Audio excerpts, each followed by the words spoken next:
What's going on, guys? Welcome back to Pad Outdoors. Today we're going to be hopping back on the Yamaha TTR-90 project. The paint on the frame and the swing arm components should be fully cured by now, so we're going to start by reassembling that. Then we'll hop on the plastics, wheels, tires, and suspension. Here's how the paint finish turned out on the frame. Nice and glossy. And I went with gunmetal for the swing arm and handlebar. Everything else gloss black. I wanted to keep the colors relatively the same as before, and I just wanted to refinish the bike to give it a refreshed factory look. And as far as the plastics, they're certainly in need of some work. All the panels are deeply scratched, a lot of stress marks, chips missing here and there. This bike's definitely lived a rough life, so hopefully we can do something about this. Let's see how much better we can make it look.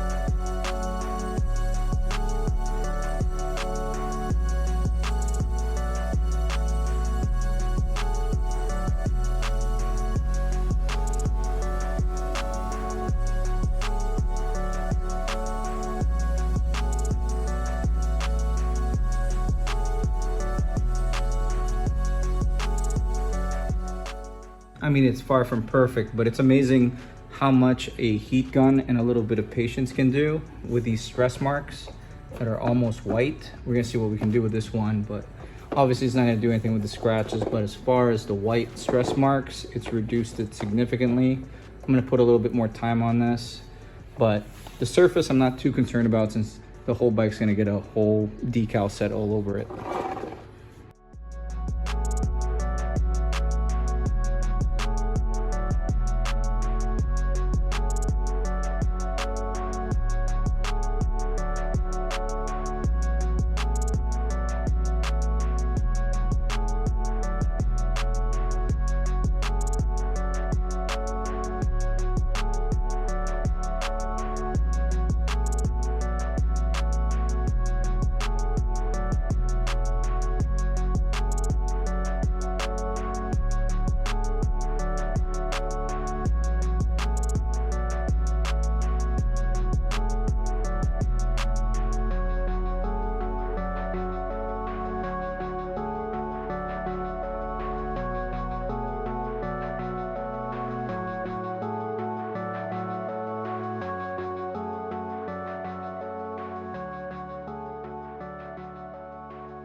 This is the true definition of can't polish a turd, but at least I can say I tried.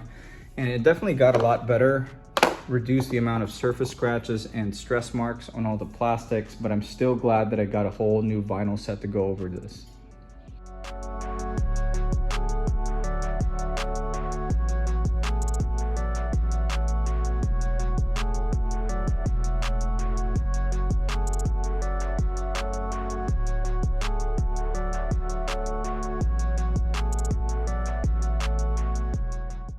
So I confirmed that the front tire is holding air. I filled it with 15 PSI yesterday and it's still 15. Now the rear tire, however, goes completely flat immediately. So we're gonna replace the inner tube.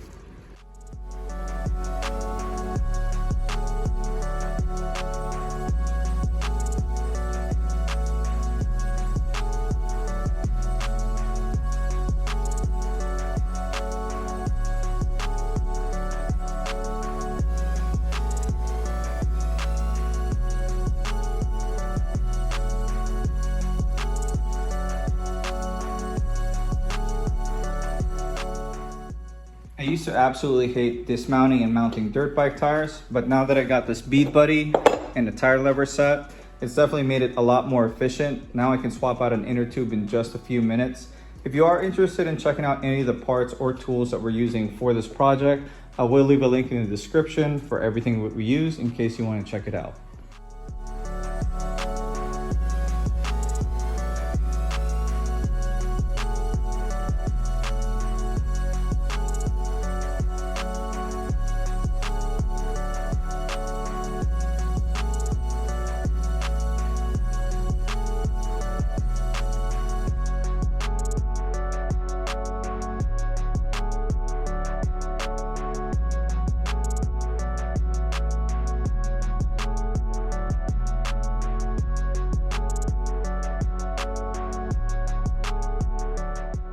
Now the fork on this thing, we're definitely gonna have to do a little bit of work on. If you look closely, the bottom of the right fork tube is pushed forward, and then the top portion of the right fork tube is set back. So it's actually twisted like this. And then the left handlebar mount is set back on the triple tree. And it's not just one of those dirt bike, loosen it and then shift it forward. There's no bushing here like there is on my KLX where that happened before. So the triple tree itself is physically bent. We're gonna have to hammer the mounting portion straight so that they're both even. So we just got some shifting around to do. Hopefully I can get this straightened out.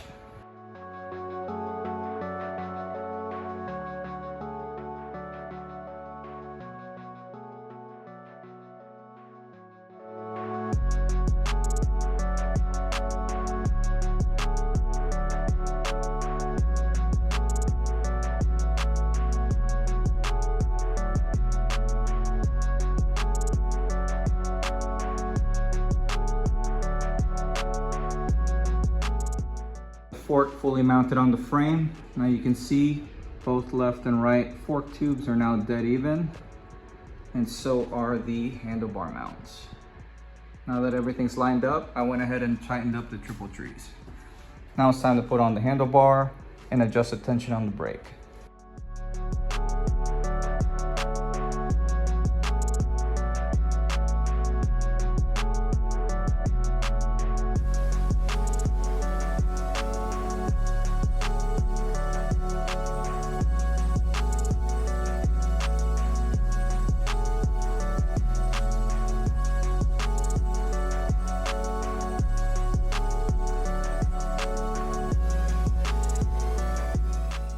So I ordered a 7.9-inch handlebar pad from Amazon since my bike didn't come with one.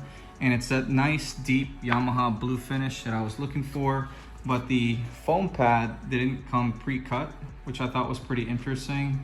Like if this portion of your handlebar was not detachable, like how do they expect you to put it on? So you do have to cut a slot across the whole thing.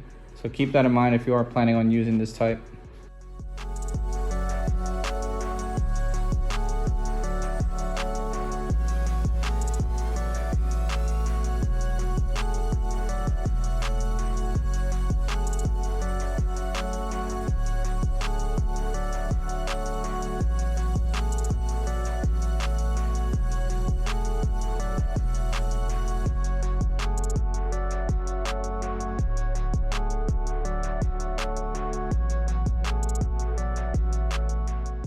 One thing odd I found about this bike is how ridiculously long this front brake lever is. Like it's much longer than the ones on my full-size bikes, both the YZ and the KLX. So we're gonna have to slim this thing down. I'm gonna cut it off right here, right before it flares out, and then I'll smoothen out the edges.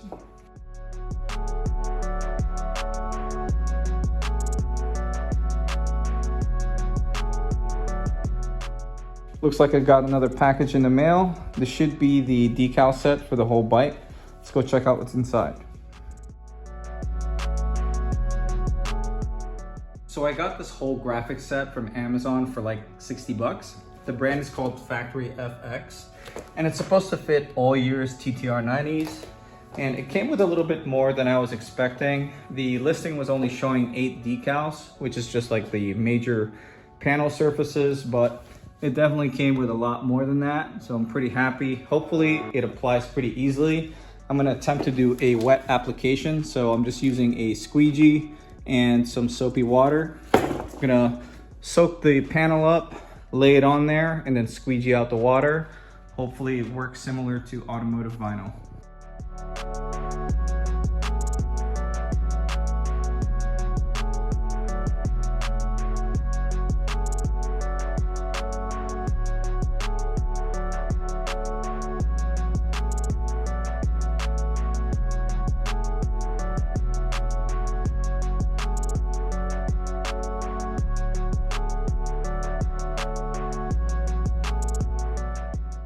And here's how the first 3 panels turned out.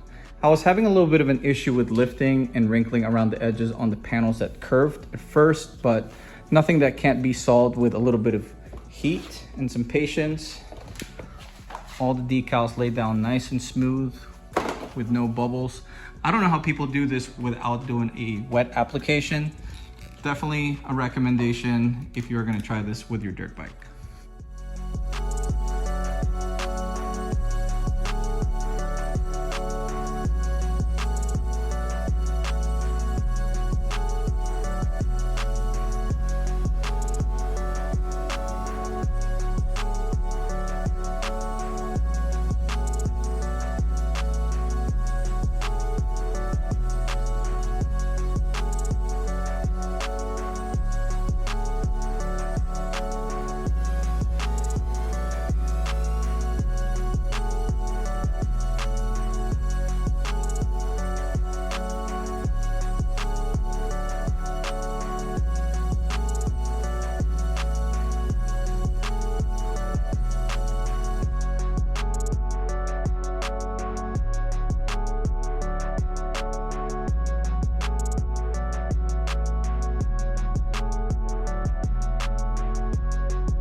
This thing does not even look like the same bike anymore.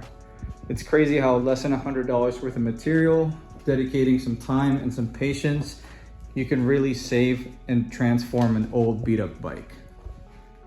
All right guys, well that is all I have time for today. I gotta go do some Mother's Day stuff, but hopefully my QS138 motor and Fardriver Controller Kit for this thing comes in the next week or two.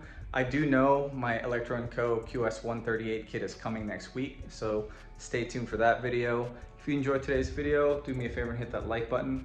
And if you like this kind of content, want to keep up with some of my builds, my projects, such as the KLX, the YZ, the TTR, or my razors, consider subscribing to this channel. But this is going to be it for today. Thank you for watching.